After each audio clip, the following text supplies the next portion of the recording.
Universal News TV, votre chaîne d'information la plus crédible. Après avoir aidé l'élection du président Ibrahim Boubacar Keïta en 2013, le charismatique imam Mahmoud Dicko, mobilisateur hors pair, a largement contribué à la chute à son régime, tombé le 18 août dernier. Mais de nombreux observateurs de la scène politique malienne se demandent aujourd'hui si Mahmoud Dicko n'est pas en train de trahir le combat du peuple. C'est la grande question qui reste posée. Cependant, de nombreux analystes sont revenus sur cette actualité pour livrer leurs commentaires. Suivons maintenant le décryptage de la situation qui prévaut au Mali par les panélistes d'Afrique Média. Suivons.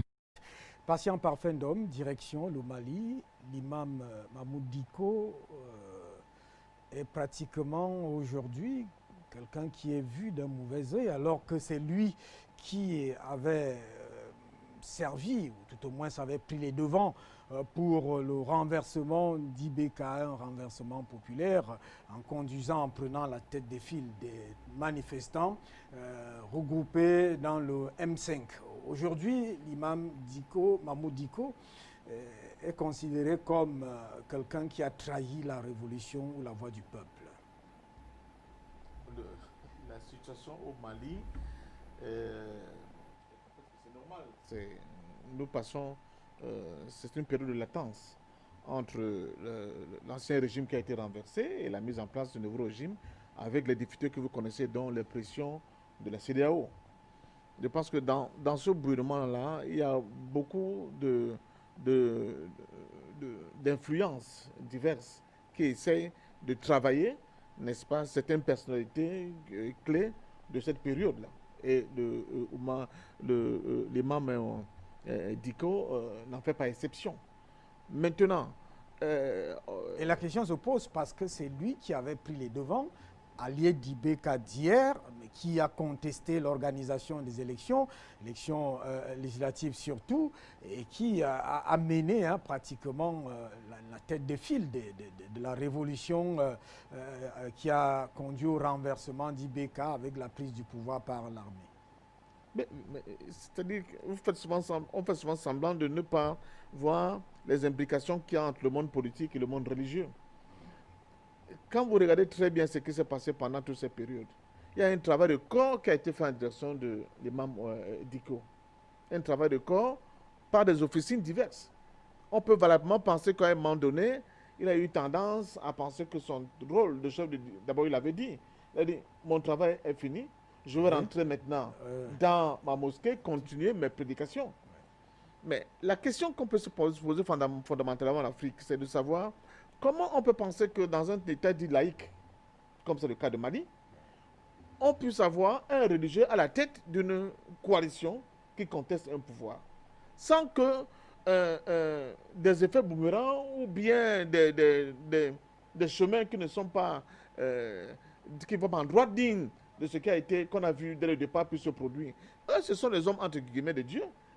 Et ces hommes de Dieu-là, ils ont souvent une manière, à un moment donné, d'être soit souple, soit être conciliant, soit essayer, parce qu'en réalité, ils sont plus ou moins attachés à un certain nombre de confréries qui eux aussi les tiennent et qui sont obligés d'obéir à ce que leur disent les confréries. Il y a un autre imam dont vous ne citez pas, qui est quand même à l'intérieur de Mali, qui a un poids incroyable et que Dicko allait même de temps en temps consulter. Qu'est-ce qui s'est passé entre temps? On ne peut pas le savoir. Ce qui est intéressant pour moi dans le cas malien, c'est de voir les dynamiques qui sont en train de s'opérer au sein des différentes forces en présence au niveau du Mali. Quel est le rôle de la France, des États-Unis, de la Russie qui est en train d'arriver? Est-ce que les militaires qui ont parachevé, on doit le dire comme ça, le coup d'État qui a été, parce que c'est un coup d'État déclenché par la population, est-ce qu'ils auront toujours la main sur cette affaire-là? Vous avez vu toute la pression, on a dit non, on veut un civil.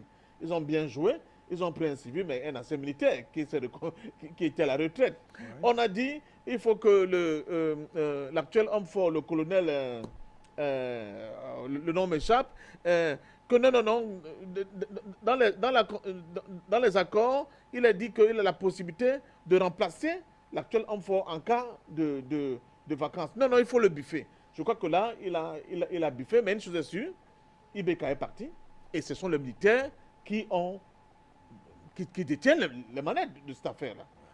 Donc, on a éviter l'humiliation de l'armée malienne. Parce que c'est ça que M. Ouattara et ses amis projetaient.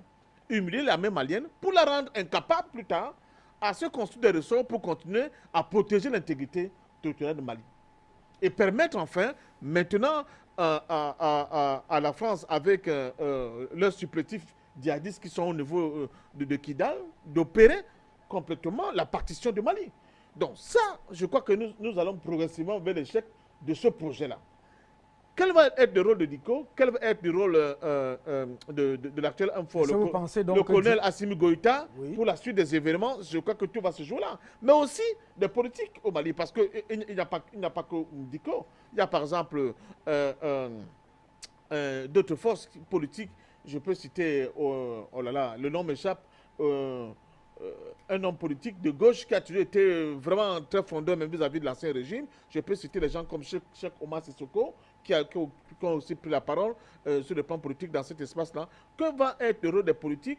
De quelle direction les politiques vont prendre pour essayer de reconstruire un Mali qui n'est pas la risée de ce que nous avons pu voir ces derniers jours, ces dernières années avec la présence militaire française, avec l'arrivée de M. Hollande et ses troupes qui étaient accueillies comme des messies, avec surtout l'humiliation de cette partie qu'on appelle le MLA, dont on a vu sur le plateau de France 24, adoubé par Paris, mais obliger l'administration malienne d'être complètement absent du nord du Mali, de force, avec l'aide de l'armée française. Est-ce que la nouvelle configuration qui va se mettre en place actuellement au Mali, avec les nouveaux acteurs, dont les militaires dont j'ai cité là, et les politiques, seront-ils en capacité de refonder un semblant d'État fort au Mali, avec peut-être le soutien d'un pays comme la Russie? Je n'ai pas toutes les cartes sur ce problème-là, pour justement redonner au peuple malien la fierté et la capacité de se dire, ok, cette fois-ci, nous allons repartir à l'abordage pour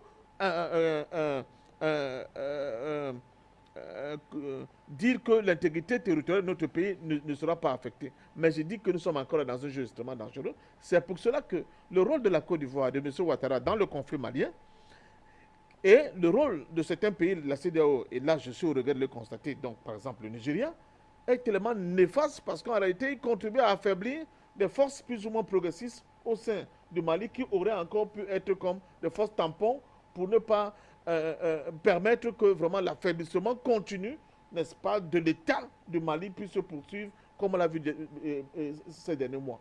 Moi, je suis de ceux qui pensent qu'il faut redonner des forces, qu'il faut redonner de l'espoir aux Maliens en ayant la possibilité de construire aujourd'hui pour ce qui existe là, même de manière transitoire, une coalition de toutes les forces politiques et militaires maliennes, une synergie qui va leur permettre de dire, de parler de sur la même voix et de dire qu'enfin nous allons refonder un État malien sur les principes qui sont authentiquement africains, à savoir la quête et la lutte acharnée pour la conquête de notre souveraineté. Maintenant, je suis désolé de constater que c'est tellement disparate, les forces sont tellement disparates et les influences et les complicités sont tellement profondes dans la plupart de nos États, comme c'est le cas au Mali aujourd'hui, qu'on peut seulement penser que sa jeunesse sera tenir le bon bout pour que justement le Mali ne continue pas le délitement à la fois politique, social et que nous constatons. En tout cas, l'armée au sortir du Ghana, par son porte-parole et d'ailleurs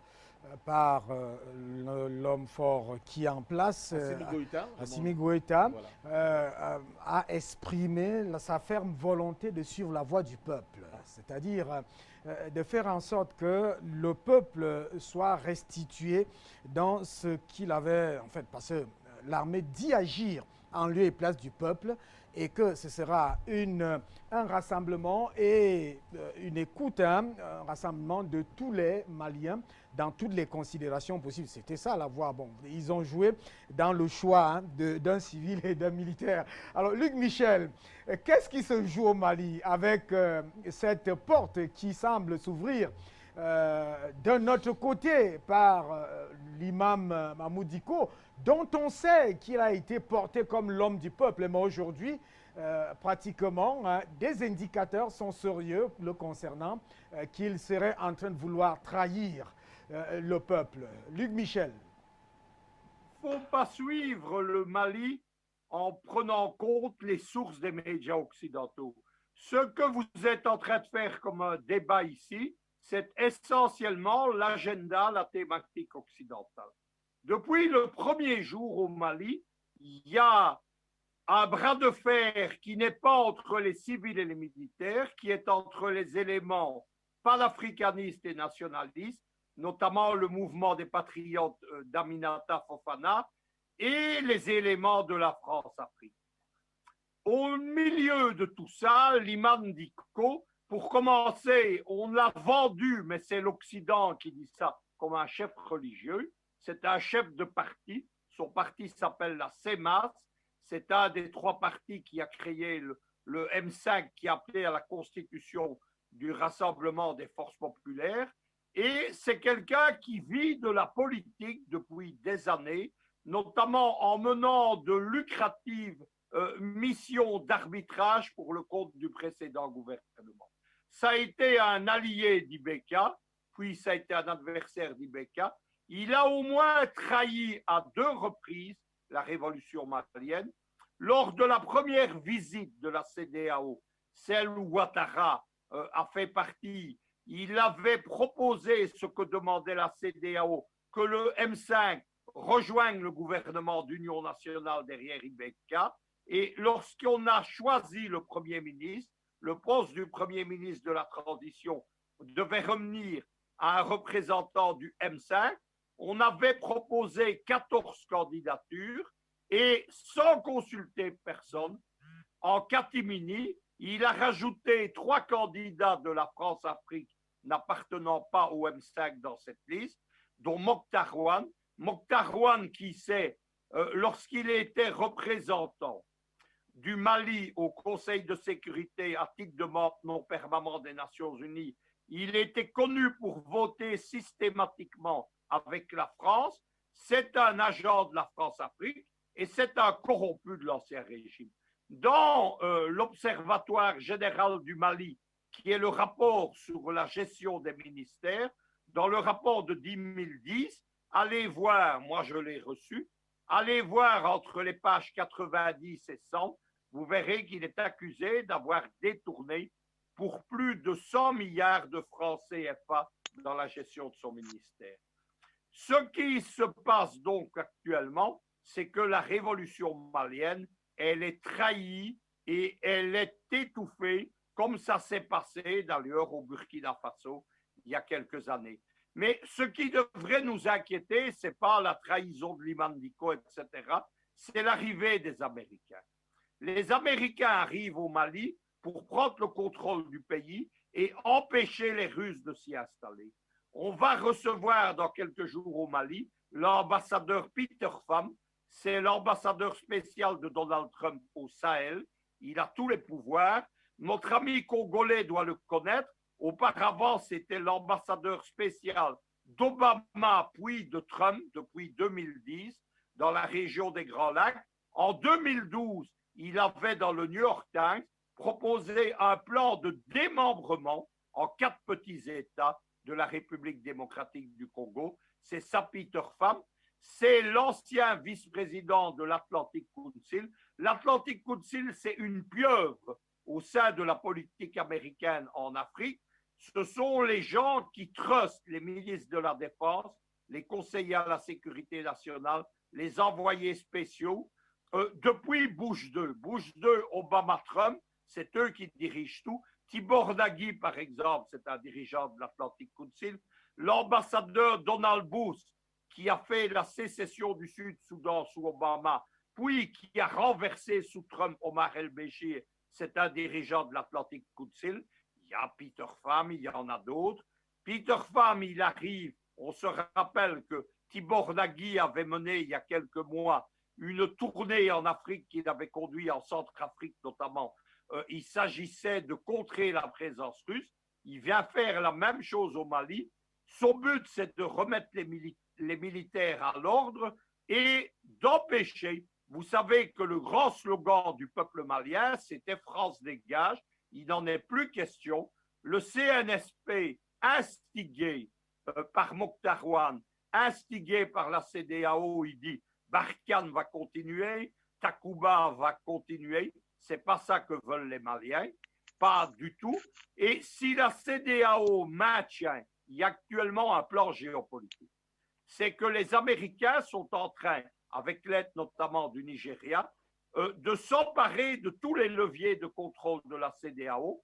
Leur but, c'est de remplacer la France. Vous savez qu'il y avait une vieille alliance entre Paris et Washington en Afrique. En 2016, le général Matisse, chef du Pentagone, avait notamment dit sur la base française de Djibouti, la France, c'est le nouveau shérif de l'Afrique.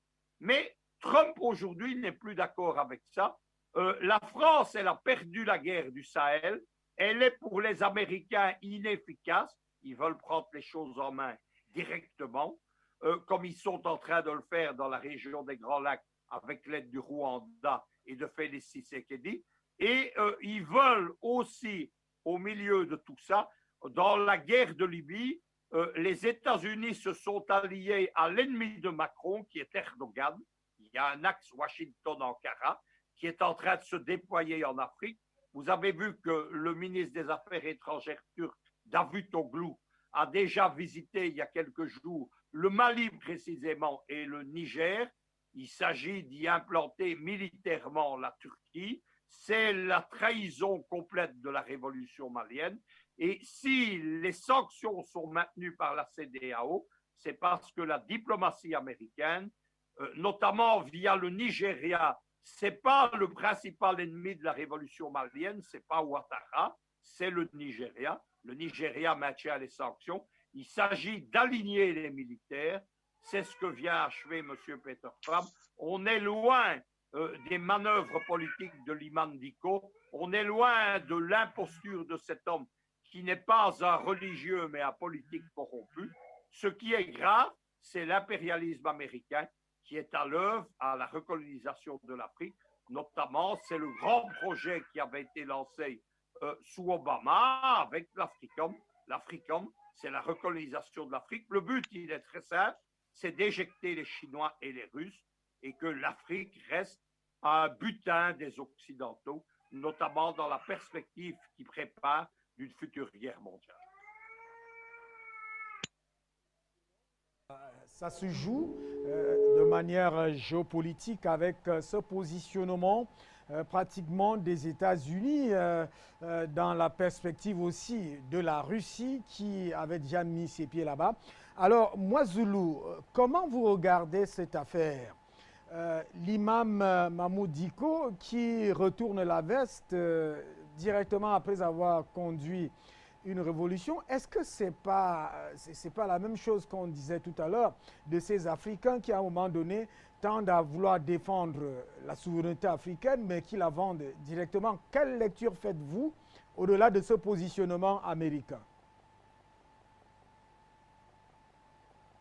Il faut être dans un corps idéaliste ou dans un idéal donné et puis en sortir, aller à l'encontre de cette feuille de route. Ce dont je doute fort par rapport à l'imam en question, je ne vois pas, il a fait corps avec quel idéal. On sait tous qu'il a été proche d'Ibeka et on le sait tous qu'à un moment donné, il est monté au créneau. Il est monté au créneau, c'est-à-dire devant de la scène de la contestation, justement parce qu'il y avait des intérêts politiques partisans qui étaient cachés derrière cet engagement. Donc, pour parler de trahison, je pense qu'il fallait faire déjà corps avec un idéal. Alors, le problème, c'est qu'il se pose au Mali.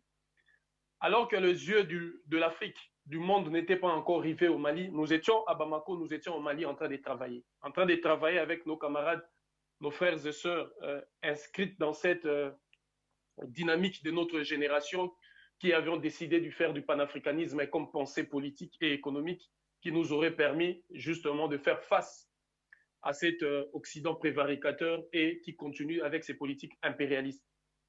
Lorsque nous nous sommes engagés dans ces combats, le point crucial pour nous, c'était le point de la sécurité, de constater qu'à l'arrivée de la MINUSMA et de l'armée française Barkhane et autres opérations, le Mali, le territoire, le peuple, c'est-à-dire le gouvernement malien contrôlait approximativement 90 à 95% de son territoire. Et progressivement, le gouvernement malien perdait le contrôle du territoire. Et il en restait, notamment on descendait à 60, on descendait, on continuait à descendre. Et jusqu'à ce que même ces, entre guillemets, ces assaillants étaient à la porte des Bamako. Donc c'était le point crucial pour nous.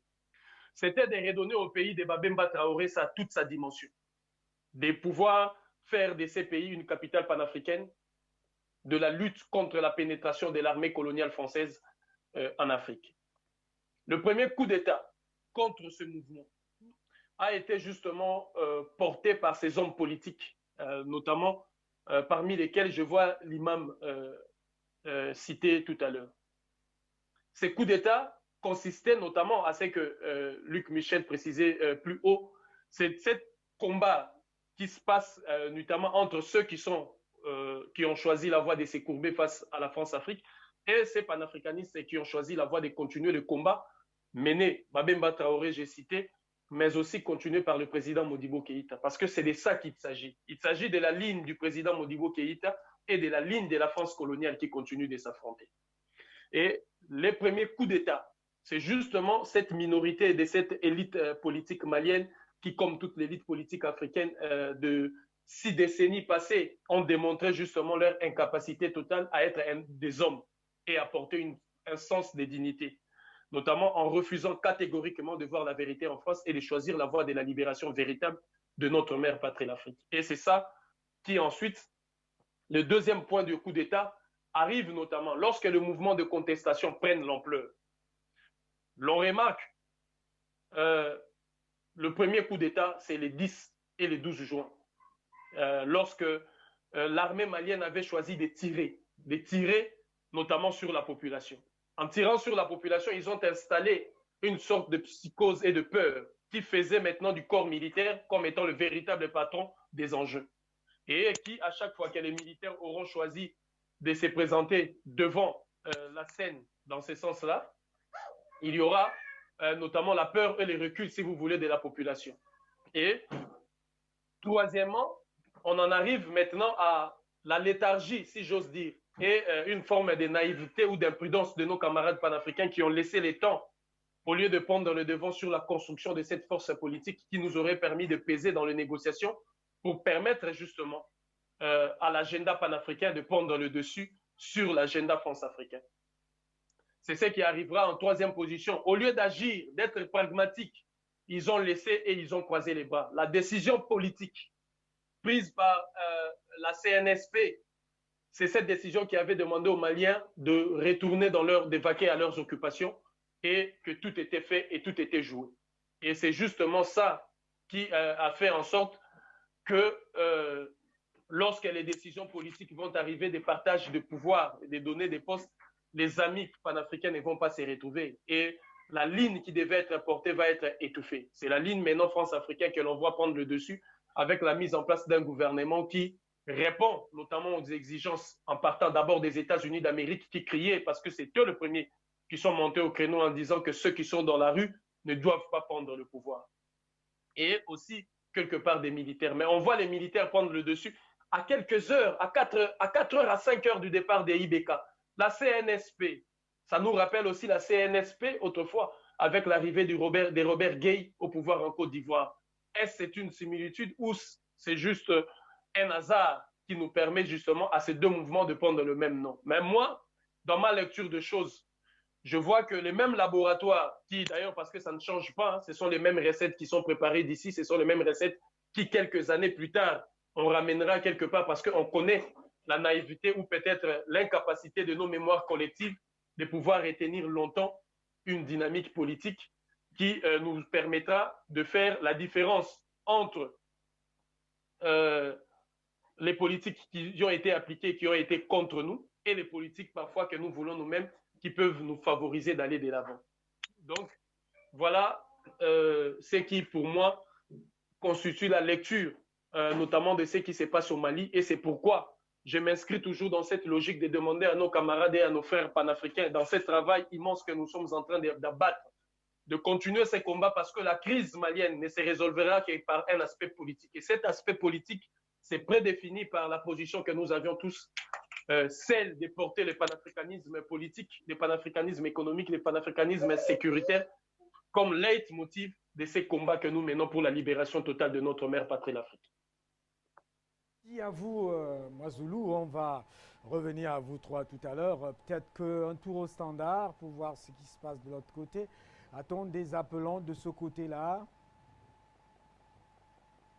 Pas d'appelant. Alors, patient par fin d'homme. On se retrouve là toujours dans la même problématique. Cette problématique de cette vacuité, de manque d'union et de manque même de force idéologique et peut-être de conviction dans le combat et dans la lutte. Voilà le Mali, décidément, dans un autre carrefour, après un mouvement de révolution récupéré par l'armée de manière pacifique, parce qu'il n'y a pas quand même eu effusion de sang. Ibeka a signé sa démission, il a reconnu son départ, son gouvernement a été démissionné. Mais maintenant, on se retrouve dans un autre carrefour pratiquement où on pourrait revenir aux mêmes enjeux et aux mêmes jeux. Oui, les dynamiques qui doivent produire des changements en Afrique ne sont pas un long fleuve tranquille non plus, il faut le dire. Elles seront faites de plusieurs mouvements, de vagues. C'est-à-dire, et il faudra bien le comprendre parce que nous sortons de très loin, nous sortons de très loin. La plupart des entrepreneurs politiques, entre guillemets, africains, sont souvent des gens qui viennent dans cet espace sans de véritable conviction politique. Et puis, souvent, on pense que pour résoudre le problème qui est extrêmement complexe et difficile en Afrique, dans nos différents États, pour faire des mutations de changements politiques dans le sens qui va dans le sens des intérêts des Africains, il suffit de dire Hubert est là, sa tête ne me plaît pas, il faut qu'il dégage et le problème est résolu. Or, le problème, ce n'est pas celui-là, premièrement. Deuxièmement, il y a le travail de conscientisation, d'éducation, de formation, à la fois politique et idéologique des masses qui fait défaut, qui fait tellement défaut aujourd'hui. Donc vous êtes contre la politique de tel dégage? Mais ça résout quel problème? Si quelqu'un dégage pour mettre quelqu'un d'autre qui va poursuivre, n'est-ce pas, la même politique pour entretenir et pérenniser le même système politique, à quoi ça sert? Ça ne sert absolument à rien. On a des exemples à Flores, n'est-ce pas, sur cette situation-là. Donc je pense que le travail de fond, pour les Africains que nous sommes aujourd'hui, et c'est ce que je pense nous essayons de faire, même comme de plus en plus on a compris, parce que les gens sont pressés, les gens ont l'impression que la lutte politique pour la souveraineté de notre continent a commencé avec leur génération. Je vois par exemple dans le cas du Cameroun, des jeunes qui pensent que la politique a commencé en 2018, ou bien que les luttes pour la conquête de notre souveraineté ont commencé en 2018. Et ils vont donc dans tous les sens, et finalement il n'y a pas quelque chose, il n'y a pas un noyau, il n'y a pas un pilier, n'est-ce pas, assez solide pour orienter, pour diriger, n'est-ce pas, les masses vers des objectifs qui sont bien précis. C'est le problème que nous avons aujourd'hui, surtout dans l'Afrique dite francophone. Nos intellectuels ont abandonné, la plupart ont été corrompus, ceux qui ont tenu tête, je ne dis pas dans leur ensemble, mais la grande majorité ont été brisés, n'est-ce pas, et puis ils ont laissé le champ libre à des espèces d'individus sans foi ni loi qui n'ont aucune ambition pour notre continent, ni pour l'évolution de nos peuples, et qui donnent des exemples de contre-valeurs par rapport à la question de l'unité de notre continent que nous souhaitons tous. Donc il faut revenir aux fondamentaux, qui sont, un, l'éducation des masses. Il faut reprendre à la base l'éducation des masses. Ça va être un travail difficile, souvent ça va être ingrat, où vous le faites tous les jours, vous êtes insulté, on vous crache dessus, mais c'est le passage obligé. Nous sommes obligés de passer par là pour être en capacité de passer un témoin valable aux générations futures. Si on ne le fait pas, je pense que ce que nous vivons par exemple au Mali, avec cet éclatement de la classe politique malienne, où on ne sait même plus finalement qui fait quoi et qui est en train de combattre réellement pour l'Afrique, ça va donner ce que ça va donner. Il faut qu'on reparte avec ces fondamentaux-là. Et puis j'ai grand espoir quand j'écoute les jeunes aujourd'hui parler, quand je vois les difficultés auxquelles ces jeunes-là sont confrontés, que si ce travail est fait, très très rapidement, et je pense même à court ou plus tard, à moyen terme, nous allons enfin avoir une masse critique, réellement critique, qui est consciente des enjeux non seulement diplomatiques et des enjeux de notre continent, mais aussi du monde, et qui auront la capacité d'orienter la lutte dans le sens vraiment de faire de l'Afrique enfin un espace où des gens sont battus pour conquérir leur souveraineté. Et là, je pense que dans le cas malien, je ne suis pas totalement, comment dire ça, perdu ou bien désespéré. Je pense que c'est une période normale. Il fallait passer par là. Ces ébullitions-là, ces changements, ces confrontations, ces incompréhensions. Mais de là, de cette période clé et extrêmement difficile, on va sortir forcément avec un groupe, avec comment dire ça, des organisations qui seront à même de participer à la refondation du Mali, mais surtout à la refondation de l'Afrique. Et pour cela, j'estime et je continue de penser sincèrement que le rôle trouble des Occidentaux, que ce soit la France, les États-Unis, vont montrer les limites très rapidement, puisqu'ils n'iront pas dans le sens, n'est-ce pas, des aspirations du peuple malien, qu'on a vu dernièrement dans les manifestations des Maliens. Et ça, vous voyez comment c'est complexe, comment c'est contradictoire. Ces Maliens qui souhaitaient et qui étaient dans la rue en dansant, n'est-ce pas, en accueillant, n'est-ce pas, les troupes françaises, c'est ce même peuple malien aujourd'hui qui demande le départ de la France. J'ai vu dans les manifestations en plein Bamako des gens qui agitaient des drapeaux, par exemple, la Russie. Même à titre symbolique, ça pose un problème. Pour des gens qui pensaient qu'ils avaient cadenassé un précaré et que tout avait été bouclé et qui se rendent compte maintenant qu'il y a des choses qui se passent dans ces espaces-là qu'ils n'étaient pas prêts du tout à attendre dans ces jours-ci. Donc, je continue je sors par là en disant au peuple, surtout à la jeunesse malienne, vraiment de réfléchir sérieusement et de travailler avec ceux qui se battent pour la liberté de notre continent. Il y a un vaste problème idéologique au niveau de l'Afrique. On ne peut pas continuer à penser que les gens qui sont pour le maintien du système néocolonial, le maintien de la France-Afrique, sont les gens vers qui la jeunesse doit aller aujourd'hui. Vous avez des hommes politiques, par exemple, au Mali, mais surtout dans tout le précaré français, vous leur posez les problèmes des accords coloniaux que nous avons signés même avant les indépendances. Ces hommes politiques ne disent rien. La question de France CFA, ces hommes politiques ne disent rien. La question de la libération, j'allais dire, spirituelle de notre continent. Quelque chose, Alassane Draman Ouattara quand même dit. Non, je ne dis pas dans le sens de ce que nous voulons. C'est souvent une botte en touche. J'ai même écouté M. Soros sur votre plateau, on lui a posé la question, vous avez vu comment il a fait des petits entretiens pour ne pas être précis. Donc tout ça, moi à mon sens, quand je vois ça, je me dis, bon ok, prenons au moins ça, parce que peut-être le moment historique aujourd'hui voudrait que cette étape-là ce soit comme ça. Mais il faut de manière décisive qu'on ait en fait des gens qui sont clairs sur ces questions-là et qui vont dire à la jeunesse, voici le chemin à suivre. Ça fait 9 ans, quand j'étais sur le plateau, je me souviens, j'avais dit à l'époque que pour moi, il faudrait que les Africains, qu'on construise une charte, n'est-ce pas, de l'Afrique nouvelle. Par exemple, qu'on dise aux gens, vous voulez aller aux élections présidentielles, vous êtes candidat, bravo. Mais sur ce point-là, la question de France CFA, dites-nous ce que vous voulez. La question de la résiliation des accords de coopération, dites-nous ce que vous voulez. La question de la résiliation des accords de maintien des bases militaires françaises chez nous, dites-nous ce que vous voulez. Si, sur ces questions-là, à minima, les gens n'ont pas des avis clairs, alors là, je ne vois pas pourquoi nous allons continuer à leur courir après.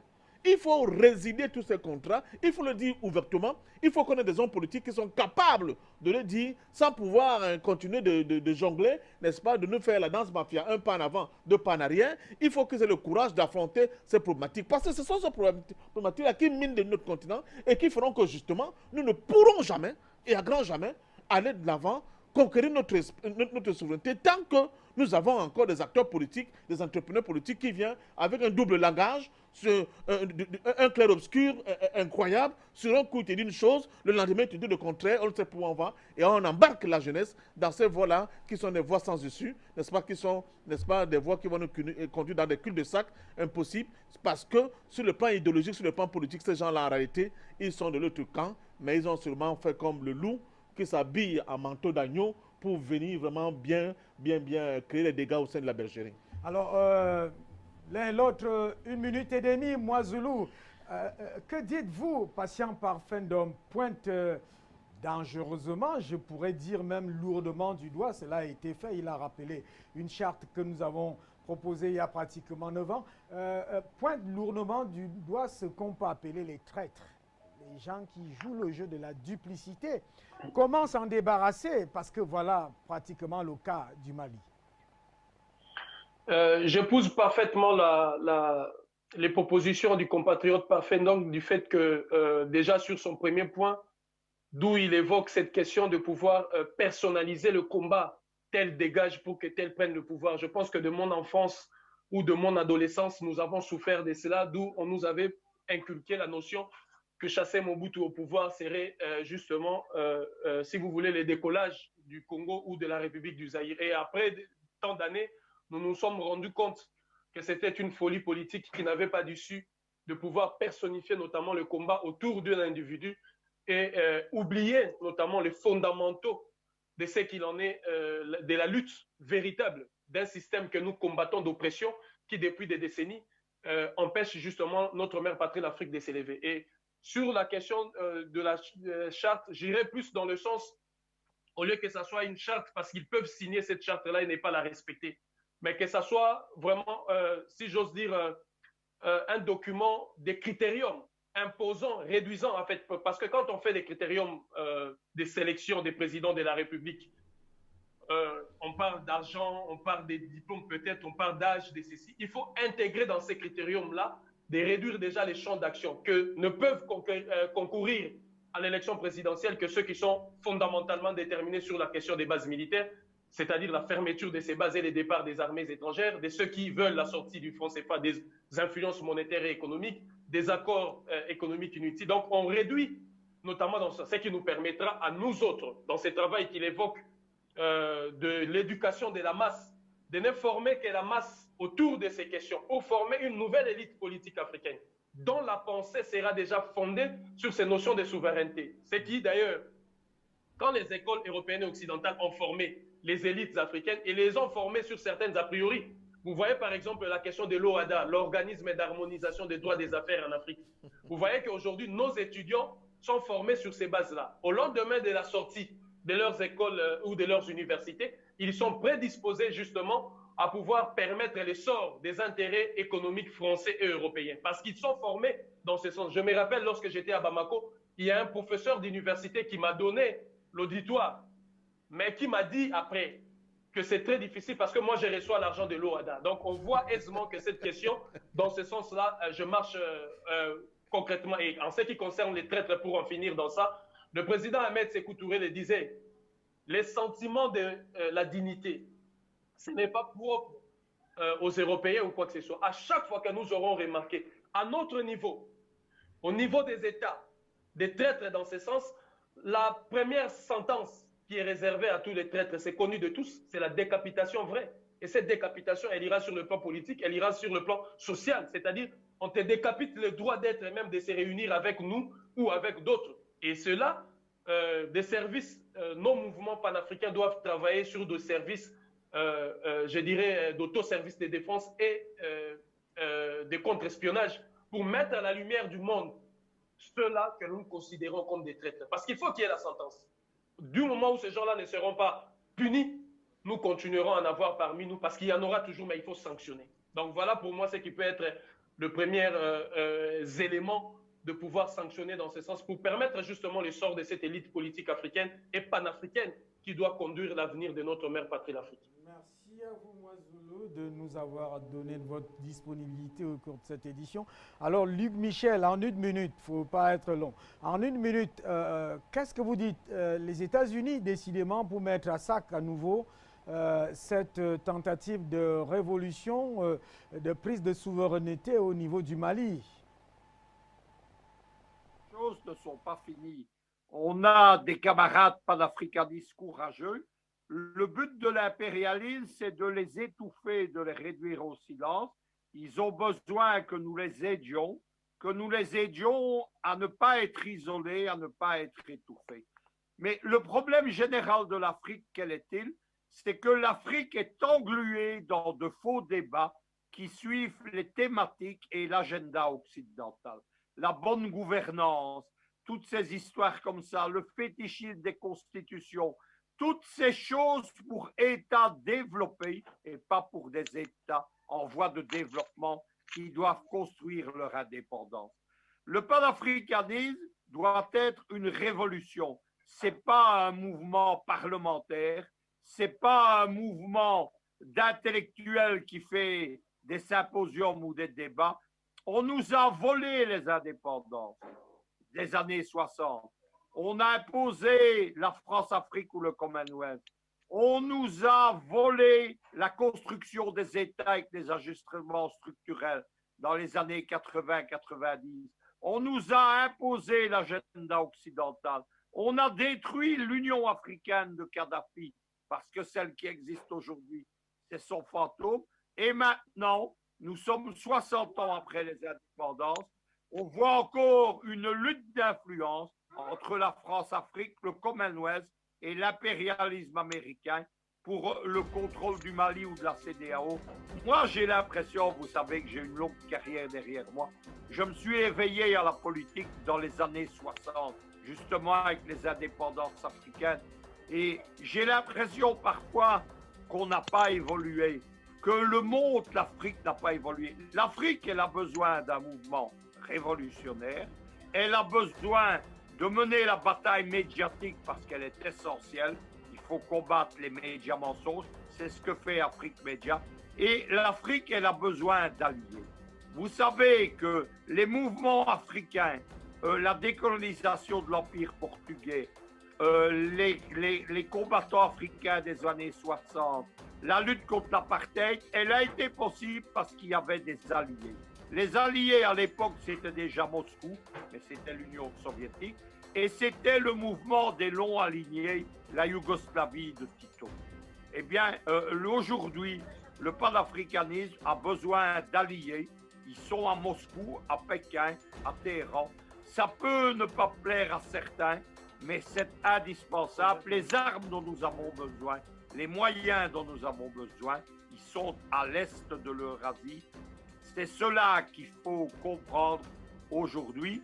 On ne peut plus continuer à faire face à des adversaires qui contrôlent tout, qui contrôlent les médias, les bases militaires, la monnaie, la diplomatie, les associations internationales par le financement, par exemple, de l'Union européenne sur l'Union africaine. On ne peut pas continuer comme ça, sans quoi nous serons encore, dans 60 ans, dans la même situation.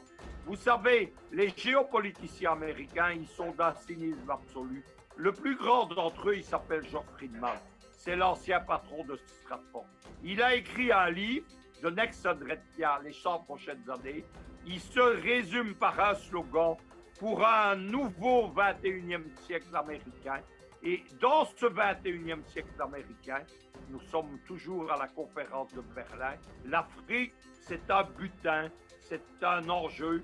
Ça doit cesser. Nous devons devenir des sujets de l'histoire. Et ça, c'est possible avec ceux qui, ailleurs, sont les partisans d'un monde multipolaire. Michel, c'est apparemment comme cette conclusion pratiquement... Le mouvement du 5 juin Rassemblement des forces patriotiques est très divisé depuis l'adoption de la charte et la feuille de route de la transition. Face donc à la détérioration des relations entre les différentes factions de ce mouvement, l'intervention de l'imam Dicko s'est avérée être une nécessité.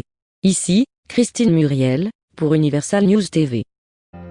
Merci de suivre Universal News TV sur YouTube. Nous vous rassurons que les informations que nous diffusons au quotidien sont suffisamment crédibles. Alors, n'hésitez pas à liker la vidéo si elle vous plaît, et si vous êtes nouveau sur la chaîne.